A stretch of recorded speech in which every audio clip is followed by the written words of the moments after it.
Le Lévitique, chapitre 7. Voici la loi du sacrifice de culpabilité. C'est une chose très sainte. C'est dans le lieu où l'on égorge l'holocauste que sera égorgée la victime pour le sacrifice de culpabilité. On en répandra le sang sur l'autel tout autour. On en offrira toute la graisse, la queue, la graisse qui couvre les entrailles, les deux rognons, et la graisse qui les entoure, qui couvre les flancs, et le grand lobe du foie qu'on détachera près des rognons. Le sacrificateur brûlera cela sur l'autel en sacrifice consumé devant l'Éternel. C'est un sacrifice de culpabilité. Tout mâle parmi les sacrificateurs en mangera. Il le mangera dans un lieu saint. C'est une chose très sainte.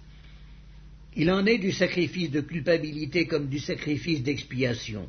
La loi est la même pour ces deux sacrifices. La victime sera pour le sacrificateur qui fera l'expiation. Le sacrificateur qui offrira l'holocauste de quelqu'un aura pour lui la peau de l'holocauste qu'il a offert. Toute offrande cuite au four, préparée sur le grill ou à la poêle, sera pour le sacrificateur qui l'a offerte. Toute offrande pétrie à l'huile et sèche sera pour tous les fils d'Aaron, pour l'un comme pour l'autre. Voici la loi du sacrifice d'action de grâce qu'on offrira à l'Éternel. Si quelqu'un l'offre par reconnaissance, il offrira avec le sacrifice d'action de grâce des gâteaux sans levain pétris à l'huile, des galettes sans levain arrosées d'huile, et des gâteaux de fleurs de farine frites et pétris à l'huile. À ces gâteaux, il ajoutera du pain levé pour son offrande avec son sacrifice de reconnaissance et d'action de grâce. On présentera par élévation à l'Éternel une portion de chaque offrande. Elle sera pour le sacrificateur qui a répandu le sang de la victime d'action de grâce. La chair du sacrifice de reconnaissance et d'action de grâce sera mangée le jour où il est offert. On n'en laissera rien jusqu'au matin.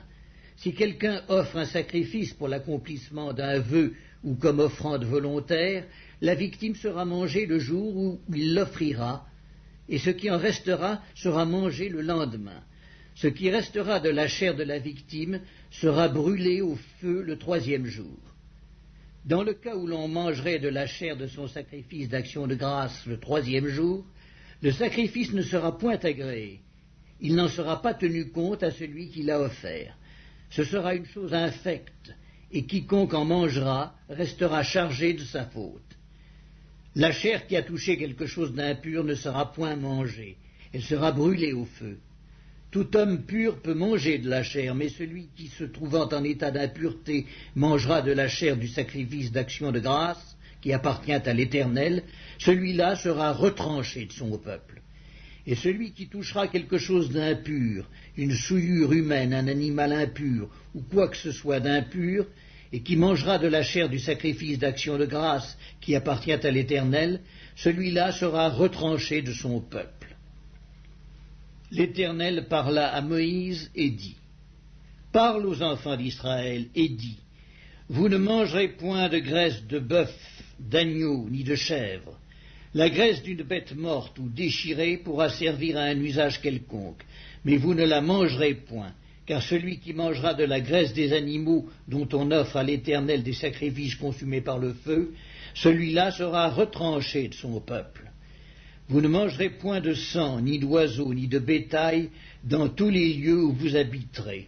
Celui qui mangera du sang d'une espèce quelconque, celui-là sera retranché de son peuple. » L'Éternel parla à Moïse et dit, « Parle aux enfants d'Israël et dis, celui qui offrira à l'Éternel son sacrifice d'action de grâce apportera son offrande à l'Éternel, prise sur son sacrifice d'action de grâce.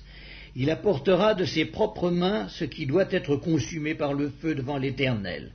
Il apportera la graisse avec la poitrine pour l'agiter de côté et d'autre devant l'Éternel. Le sacrificateur brûlera la graisse sur l'autel, et la poitrine sera pour Aaron et pour ses fils.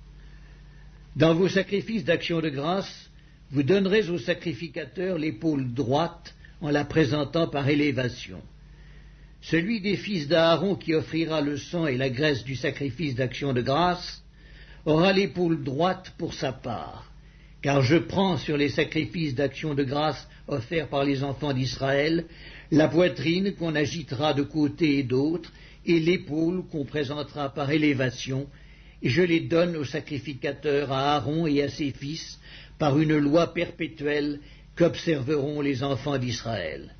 C'est là le droit que l'onction d'Aaron et de ses fils leur donnera sur les sacrifices consumés par le feu devant l'Éternel, depuis le jour où ils seront présentés pour être à mon service dans le sacerdoce. C'est ce que l'Éternel ordonne aux enfants d'Israël de leur donner depuis le jour de leur onction. Ce sera une loi perpétuelle parmi leurs descendants. Telle est la loi de l'holocauste, de l'offrande, du sacrifice d'expiation, du sacrifice de culpabilité, de la consécration et du sacrifice d'action de grâce. L'Éternel la prescrivit à Moïse sur la montagne de Sinaï, le jour où il ordonna aux enfants d'Israël de présenter leurs offrandes à l'Éternel dans le désert de Sinaï.